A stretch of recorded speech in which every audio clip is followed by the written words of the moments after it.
I ended my 10-part documentary about the fall of the Cabal with a promise. A promise to dive deeper into the story behind the darkness in this world we live in. What happened? How did we get to this point? Who is the Cabal? And what is their exact agenda? Are you ready to go further down the rabbit hole? Well, fasten your seatbelts, for this is going to be one heck of a ride. Those who rule the world, those truly in command, are referred to as the Illuminati or Cabal. Not many people are aware of their presence, let alone their identity. We have grown to believe that our countries are ruled by presidents, by kings and queens and governments. But the truth is, these are mere puppets on a string. Who pull the strings? This small yet mysterious and elusive group that forms shadow governments and who play the world and all of humanity like gods playing chess. Is the Cabal for real? Or is it just a myth, blown out of proportion by conspiracy theorists looking for a common enemy? The Cabal is very real. The evidence can be found throughout history, abundantly. This story covers thousands of years. It is crucial information to understand the modern-day Cabal and the evil we are dealing with. Not only that, it is the only way I can possibly reveal to you the best kept and most shocking secret in the history of mankind. Let's go all the way back in history to the most ancient civilization on Earth, Sumer. Ancient Sumer, 7 millennia ago. What we know stems back from the early writings on clay tablets, written down in cuneiform script. The Sumerian civilization was a highly developed and advanced society with grand cities, temples, and pyramids. Archaeological findings tell us the cities had amazing mosaics, elaborate streets, housing blocks, indoor plumbing, toilets with water flushing systems, and much more. The Temple of Inanna at the ancient city of Uruk still baffles us today with its splendor, its vibrant colors and depictions of strange animal creatures. Inanna was the ancient Sumerian goddess associated with love, beauty, sex, war, and political power. She was later worshipped by the Akkadians, Babylonians, and Assyrians under the name of Ishtar or Asherah. Many researchers now believe she was Isis of the Egyptians, Diana of the Greeks, and Venus of the Romans. She was the consort of Baal, the deity who demanded child sacrifice. We shall later see whether this is true or not. The ancient culture of Sumer and its polytheistic religion expanded towards the northwest into Babylonia, then even further west. It went to what we now know as Canaan and Phoenicia. More about this group later. There was a second group. They went further north, all the way to the region we now call Ukraine and southern Russia, between the Black Sea and the Caspian Sea. There they took on the name Khazars and called their new homeland the Kingdom of Khazaria after their ancestors. Joseph Chagan, king of the Khazars, explained in a letter to the foreign secretary of the Caliph of Cordoba, Hasdai ibn Chaprut, that his people were direct descendants from Japheth, son of Noah. Khazaria was right at the center of the northwestern Silk Road. Merchants who traveled through Khazaria had to pay toll, a lucrative way to swell the coffers of the kingdom. The Khazars were different than the peoples from the surrounding countries. They were described as thieves and spies. They were said to be lawless people, who lived a life of sin, of sexual extremities, and of cruelty. They would murder travelers from other countries and adopt their identity. They were masters of deceit. And, last but not least, they were said to worship Baal, also referred to as Moloch, a representation of Lucifer that demanded child sacrifice. In return, Baal was said to reward them with riches, with fame and fortune. The neighboring countries despised them. They hated their sacrificial rituals in which they threw babies into the flames or cut them open to drink their blood and eat their flesh, claiming it gave them incredible power and energy and eternal youth. Urged by these surrounding peoples, the Russian ruler knew he had to do something. In the year 600, he warned their king, Bulan, that their Luciferian practices had to end. He told him they had to convert to either Judaism, Christianity, or Islam. The choice was his. Bulan chose Judaism. But he did not really convert. He merely took elements from Judaism and forged them into his own Luciferian belief. King Bulan and his people lived on and prospered. Nothing much had changed, except for the fact that for outsiders they now called themselves Judeans, which they were not. Mind you, the name Jew wasn't invented until the 18th century. 4 centuries went by. In 965 AD, the Russian ruler, Grand Prince of Kiev, Sviatoslav I, felt they had gone too far with their continued devil-worshipping and child sacrifice. He decided to wipe them out. But the Khazars had their spies everywhere, and the Russian cunning plan was brought to the ears of the Khazarian king, who, just in time, fled the country with his 25 wives and 60 concubines, all of the nobility, plus an enormous amount of gold and silver. The entire exodus of royalty and nobility went via Hungary to Poland, then from Germany southward to France and Spain. Everywhere they went, some were left behind. In order to reveal their true identity, they called themselves Ashkenazi Judeans, knowing very well that their new home countries would not exactly be eagerly awaiting Luciferian Khazars. Ashkenaz, by the way, was the name of a region they inhabited during their migration from Sumer to Babylonia to the Caucasus. Like all regions at that time, this one too was called after the descendants of Noah, Ashkenaz being a grandson of Japheth and great-grandson of Noah.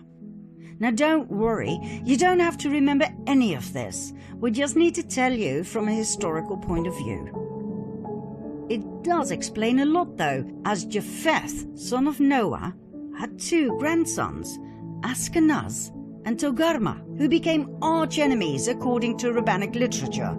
Now the people we are dealing with here descended from Togarma, yet they adopted the name of their arch-enemy, Ashkenaz. Why? We will soon find out. Just remember this, it was all by design. The Ashkenazim settled in their new homelands and swore to rebuild their empire. In no time, they built up an empire of wealth and influence. After all, they were the royalty and nobility of the ancient bloodlines of Sumer and Babylonia. They had the startup capital, so to speak. They swore to take revenge on Russia, the country they had been expelled from. Their revenge also stretched out to the Jews, as in the original people from Judea. Why? Because back in the time of Princess Jezebel, during a situation in which 2 deities were challenged, they chose Yahweh over Baal. That was their death sentence, as the Khazarian Ashkenazim would never forget nor forgive. Within a few years after they had settled in Europe, they formed an absolute master plan. A plan so big, so intelligent, and so evil, it would change the fate of the world forever. One of the Khazarian families that had joined the exodus from Khazaria was the Rothschild family. That's right, the Rothschilds I talked about in part 2 of my previous series. They settled in Frankfurt, Germany, where they became wealthy and powerful through trade and banking. They called southern Germany Ashkenaz, as a tribute to their ancestry. They offered notes to travelers who left behind their gold and silver, safely stored in the vaults of the Rothschilds, banknotes against deposits. This way they collected an unprecedented amount of riches that, combined with the interest they received, were further used to extend their wealth and thus their power. Meyer Amschel Rothschild had 5 sons who became powerful bankers in 5 large cities: Frankfurt, London, Paris, Vienna, and Naples. In no time, they gained financial power over all of Europe. They became the personal bankers of kings and queens. They even became the treasurers of the Vatican.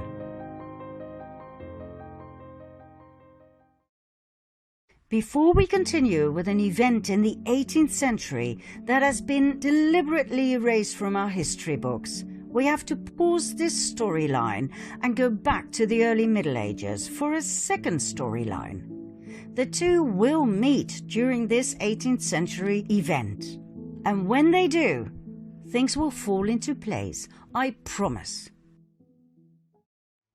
We'll start in the age of the Crusades.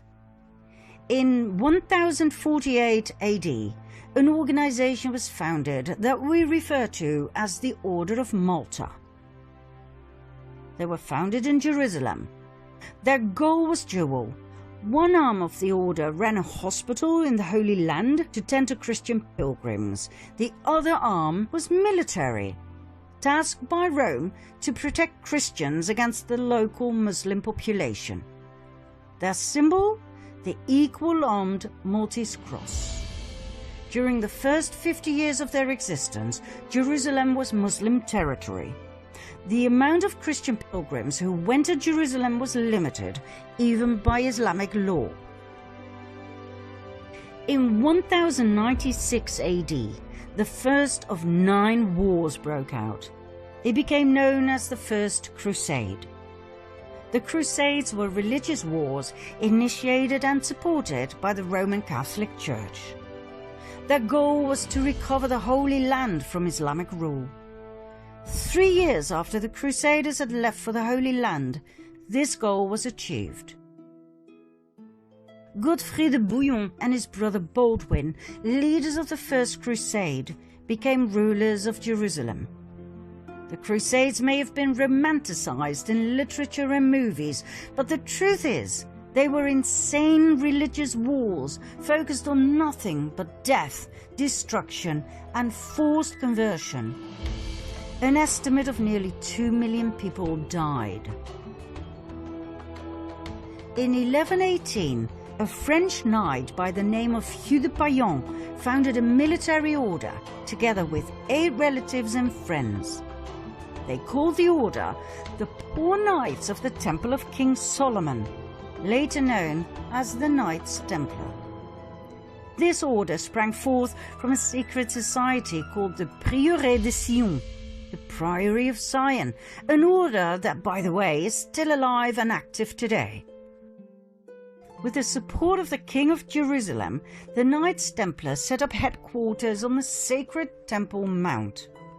Their official goal was to protect pilgrims on the way from Europe to Jerusalem. In and of itself, This is fascinating. 9 knights were officially appointed to protect Christian pilgrims over a distance of 4,000 to 5,000 kilometers. God only knows how they did it. Their not-so-official goal was to rebuild the Temple of Solomon that had been destroyed in 586 BC by the king of Babylon, Nebuchadnezzar. Why this was so important to them, we will show later on. In 1129, the Order of the Knights Templar received the official support of the Roman Catholic Church. The order grew abundantly and donations came pouring in from all over Europe. The knights adopted a code of conduct in which they swore unfailing obedience to the master. According to researchers, the principle of obedience made the Knights Templar lethal. They acted swiftly and with certainty to do as they had been commanded. A force of Templars became an extension of the will of its commander, the Grand Master. At the height of their power, the Order of the Knights Templar comprised of almost 20,000 members. Only 10% were armed knights. The other 90% took care of infrastructure and logistics. Even though the knights had sworn to a life of poverty, the order was excessively rich, owning large plots of lands, farms, vineyards, mills, horses, arms, equipment, the island of Cyprus, and an impressive fleet of ships. All the way from Europe to Jerusalem, in every city, they had monasteries, castles, churches, universities. They were so powerful they did not need to obey local laws. They could pass freely across all borders. They didn't have to pay taxes, and they were exempt from all authority except that of the Pope. Furthermore, everything they took from the Muslim population that they subjugated and murdered on their way was given to the order. Did they have these privileges in writing? Oh yes, Pope Innocent II took care of everything by signing the papal bull Omne Datum Optimum in 1139. All the order had to do was swear obedience and allegiance to the Pope. There was one area, though, in which the Templars truly excelled: banking. They had a network of banks in many countries that enabled pilgrims to deposit assets in their home countries and withdraw funds in the Holy Land. By the 13th century, the Templars had become such competent and trusted bankers that European kings and nobles who embarked on crusades to the Holy Land often forwarded large cash sums to the Templars that could be withdrawn later so they could pay their armies. The Templars even gave out loans to rulers. They excelled in everything they did, for which they were overloaded with donations, gifts, fame and fortune. However, in the early 14th century, the Knights Templar met their final destiny: King Philip IV of France. This man was heavily indebted by the order.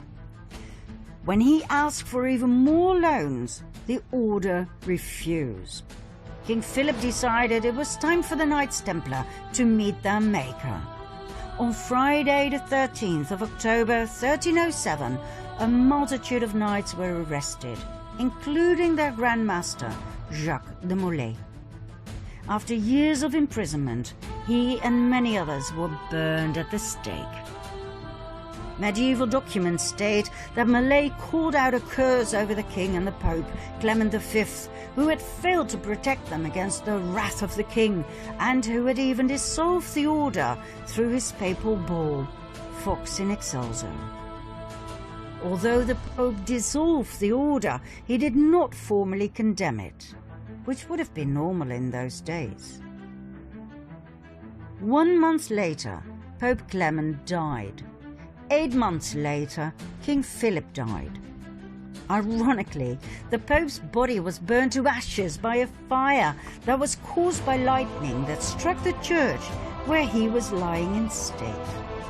The king died of a stroke he suffered during a hunt. But, contrary to what our history teachers have told us, the Order of the Knights Templar did not end here. New orders were founded with new names that were basically the continuation of the Knights Templar.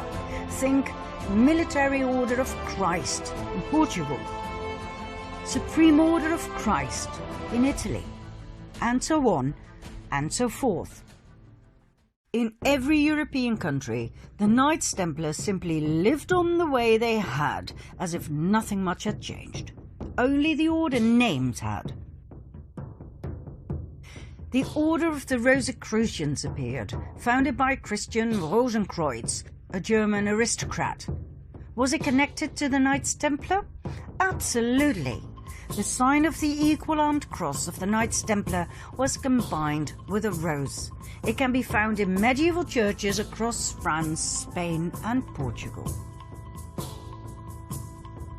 Yet another secret order was founded in 1534. 2 centuries, 2 decades and 2 years after the official dissolution of the Order of the Knights Templar, the Jesuit Order. The Jesuit Order was a Catholic religious order founded in Paris. Make no mistake though, the Jesuit Order was not an order of pious monks worshipping Jesus from within the walls of their safe monasteries. It was a military order of extremists who had sworn an oath of absolute submission and obedience to the Pope and to their superior general. Let's have a look at their initiation oath. I declare that I have no opinion or will of myself, but without hesitation I will obey every command I receive from my superiors in the Pope's and Jesus Christ's militia.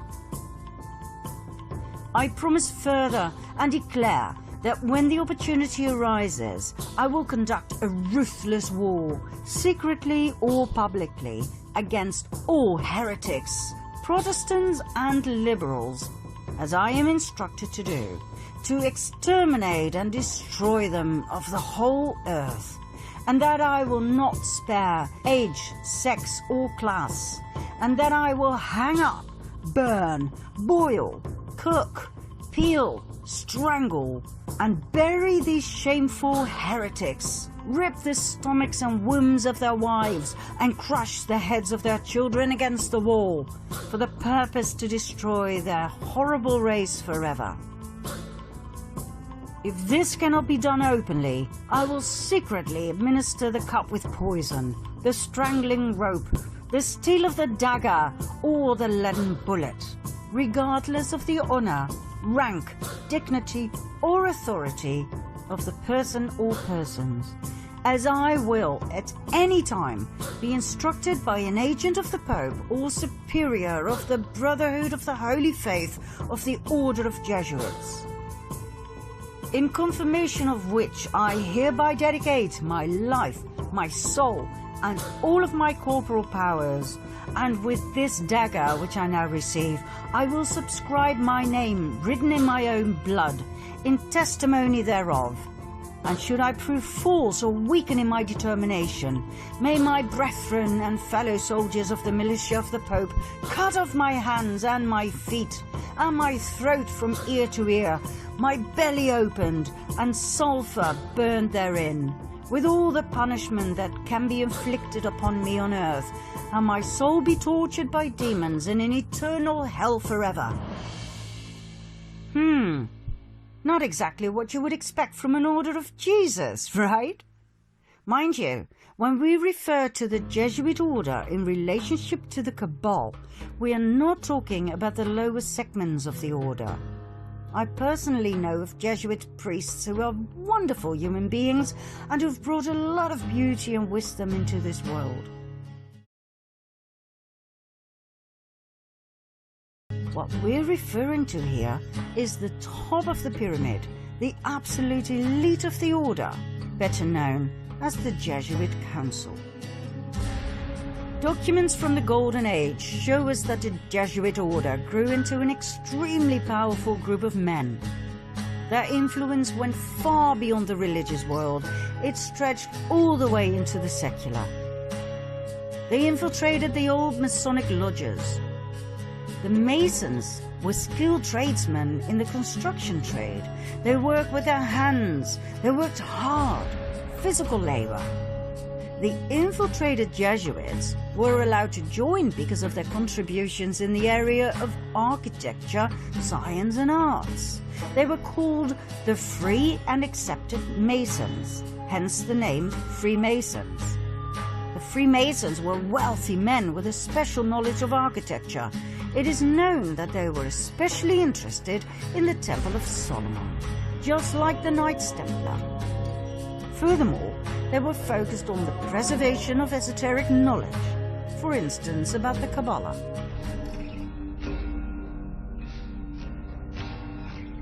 The fascination with the Temple of Solomon is not the only link between the Freemasons and the Knights Templar. Even today, the York Rite administers 3 orders of Masonry, one of which is the Knights Templar.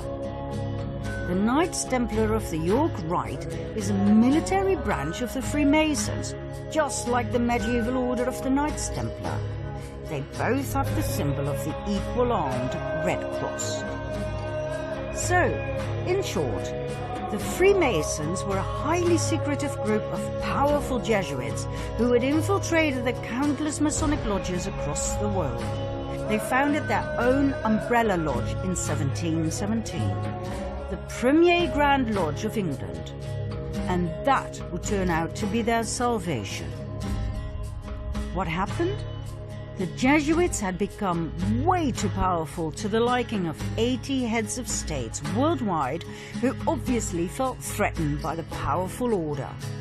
They banned the order and put pressure on the Pope, Clement XIV, to do the same.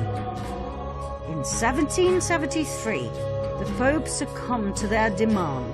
He promulgated the Dominus ac Redemptor, the Bull of Extinction, that put an end to the Jesuit order. It seems indeed history repeated itself. But guess what? It didn't end there. Just like the Knights Templar before them, they continued using another name. In this case, the Freemasons. 1 year after his betrayal of the Jesuits, Pope Clement was murdered by poisoning. Just like the Luciferian Khazars, the Jesuits too, and their predecessors like the Knights Templar, had a taste for revenge. Now, we promised that our 2 storylines would come together at an historical event that would massively impact the world. We have finally reached that point. Do you want to know what happened? Follow me to part 2.